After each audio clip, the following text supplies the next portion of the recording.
دوسری جنگ عظیم، ایک ایسی جنگ جس نے دنیا کی تاریخ ہی بدل ڈالی۔ جہاں گولیاں چل رہی تھیں وہیں دماغ بھی چل رہے تھے، اور ایک دن انسانوں نے آسمانوں کا بادشاہ بنا لیا، دنیا کا سب سے پہلا فائٹر جیٹ۔ جرمنی اڈولف ہٹلر کی قیادت میں دنیا پر قبضہ کرنے کا خواب دیکھ رہا تھا، لیکن برطانیہ نے ایک ایسی ٹیکنالوجی تیار کر لی تھی جو جرمنی طیاروں کو روکنے میں کامیاب ہو رہی تھی، اور یہ ٹیکنالوجی تھی دنیا کا سب سے پہلا ریڈار سسٹم، جسے ایئر ڈیفنس سسٹم بھی کہا جاتا ہے۔ ریڈار کے ذریعے برطانوی فورسز جرمن طیاروں کا پہلے ہی پتہ لگا لیتے اور انہیں مار گراتے۔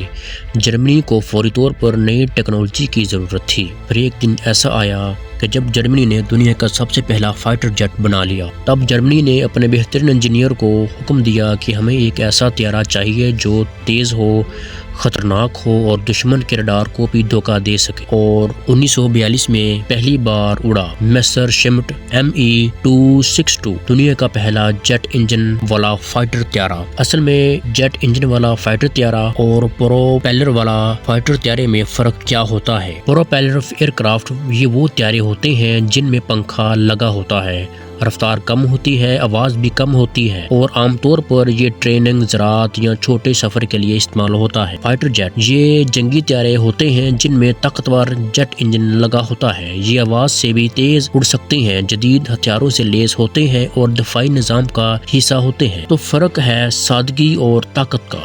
پروپیلر طیارے عام کاموں کے لیے اور فائٹر جیٹ میدان جنگ کے لیے استعمال ہوتے ہیں۔ اسی چیز کو مد نظر رکھتے ہوئے جرمنی نے بنایا دنیا کا پہلا فائٹر جیٹ۔ اس کی رفتار 870 کلومیٹر فی گھنٹہ تھی، اور یہ دشمن کے بمبار طیاروں کو پلک جھپکتے ہی تباہ کر دیتا تھا۔ اس کا ڈیزائن، اس کا جیٹ انجن، ہر چیز انقلاب تھی۔ لیکن سب سے بڑا سوال یہ تھا کیا اس نے میدان جنگ کو جیت بھی لیا تھا کہ نہیں؟ لیکن یہ ایک طیارہ اتنا لیٹ آیا کہ جرمنی پہلے ہی کمزور ہو چکا تھا، ایندھن ختم ہو چکا تھا، پائلٹوں کی کمی، اور دشمن بہت آگے نکل چکا تھا۔ یہ طیارہ صرف ایک مشین نہیں تھا، یہ اس بات کی نشانی تھی کہ انسان جب اپنی عقل کو جنگ کے لیے استعمال کرتا ہے تو ترقی بھی تباہی بن جاتی ہے۔ یہ دنیا کا پہلا فائٹر جیٹ ایک شاہکار جو وقت کے آگے تھا، لیکن قسمت کے پیچھے رہ گیا۔ ہٹلر یہ چاہتا تھا کہ وہ یہ فائٹر جیٹ کو بمبار کے طور پر استعمال کیا جائے، جس سے اس کی اصل فائٹر جیٹ حیثیت متاثر ہوئی۔ مسئلہ یہ تھا کہ انجن اکثر ناکام ہو جاتے،